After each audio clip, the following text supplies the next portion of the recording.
You were there. The day you were born, you were completely awake. Your eyes opened. Light hit them for the first time in your entire existence.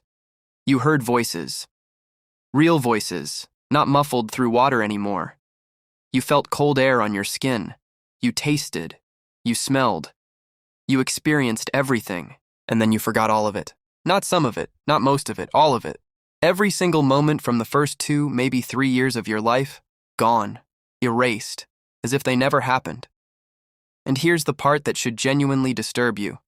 Your brain wasn't broken. It wasn't too small or too weak or too undeveloped to remember. It was recording everything. Every face, every sound, every time someone picked you up, every time you were hungry or cold or scared. Your brain was taking it all in, storing it, processing it, building connections at a speed it will never reach again for the rest of your life. So where did it go?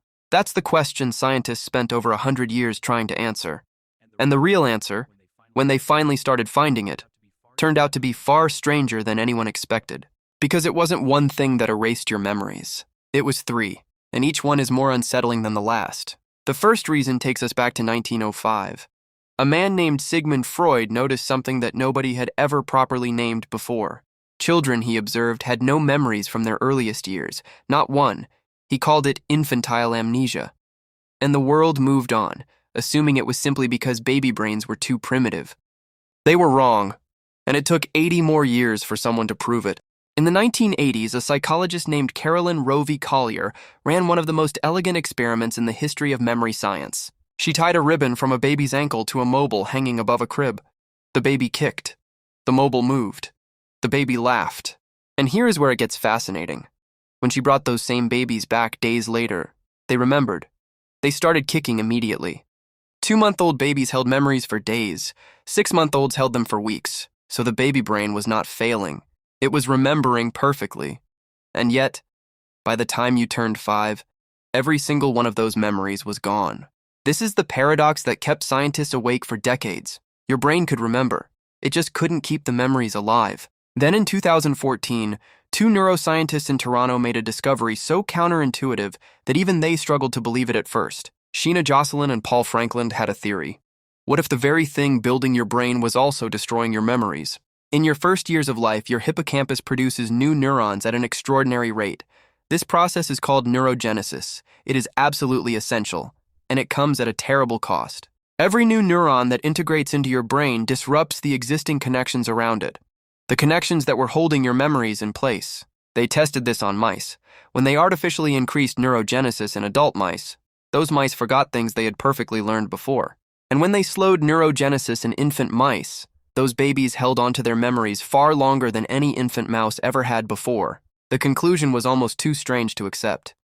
Your brain wasn't too weak to remember your earliest years. It was too busy being born. The same explosion that built everything you are, erased everything you once were. But that is only the second reason. Because even if your hippocampus had been perfect, even if neurogenesis had never touched a single memory, you still would have forgotten everything. Because to remember an experience, truly remember it, you need something most people never think about. You need a self. You need to understand that you exist, that things are happening to you, that there is a you for experiences to belong to. And before 18 months of age, and that self does not exist yet. Scientists discovered this through one of the simplest and most devastating tests in all of psychology. They called it the mirror test. They placed a small dot of red paint on a baby's nose, then held up a mirror. A baby under 18 months does not reach for its own nose. It reaches for the mirror, because it does not know that the face in the glass is its own face. There is no recognition, no self-awareness, no inner voice saying, "That is me." And without a self, there is no narrator. And without a narrator, there is no story. And without a story, there is no memory that can survive. After 18 months, something shifts. The baby in front of the mirror pauses, looks, and then reaches for its own nose. That moment, that tiny gesture, is the birth of you. The first second you understood that you exist as a separate person in the world. But here is the uncomfortable truth. That moment came too late. Everything that happened before it left no one home to receive it. Which brings us to the third reason. And this one is perhaps the strangest of all. because it has nothing to do with your brain. It has to do with language, specifically, the language you did not yet have. Developmental psychologist Catherine Nelson spent years studying how children form lasting memories. Her conclusion was radical. Language does not just describe our memories. Language builds them. Before you could speak, your experiences were encoded as raw sensation, pure feeling with no framework around it, sound without meaning, emotion without story, like water poured into open hands. It was real. You felt it completely. And then it ran through your fingers and was gone. But the moment children begin speaking, and more importantly, the moment adults begin talking to them about the past, something remarkable happens. Remember when we went to the park? 4 words. And suddenly, the experience has a container. It has a shape. It has somewhere to live inside the mind. Language gives memory a skeleton. Without it, experience has no bones to hold its shape. And here is where it gets truly strange. Because the age of your earliest memory is not the same for everyone. It varies dramatically, depending on where you were born. Psychologist Chi Wang at Cornell University studied earliest memories across multiple cultures. What she found permanently changed how scientists think about memory itself.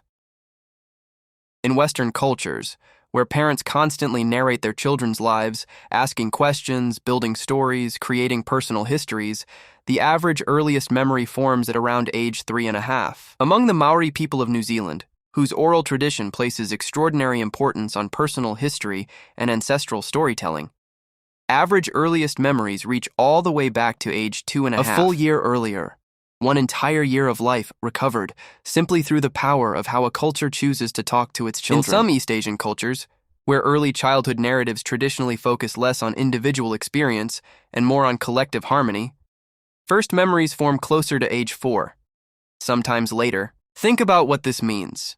Your earliest memory is not simply a fact about your brain, it is a fact about your culture, about the stories your people told you before you could tell your own.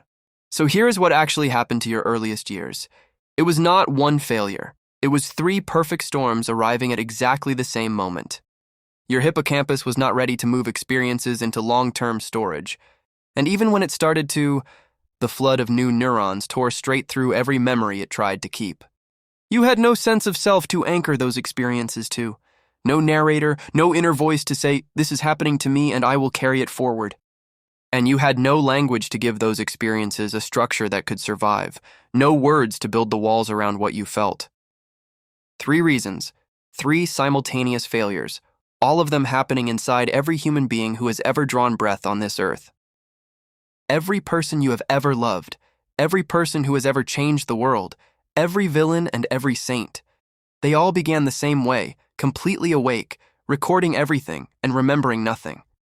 And somewhere, in a hospital, in a home, in a village on the other side of the world, a baby is opening its eyes right now for the very first time. It is feeling everything, recording everything. And in a few years, it will remember none of it. Not because it was weak, not because it failed, but because it was busy doing the most extraordinary thing a human being ever does. It was becoming someone. And that required destroying the one who came before.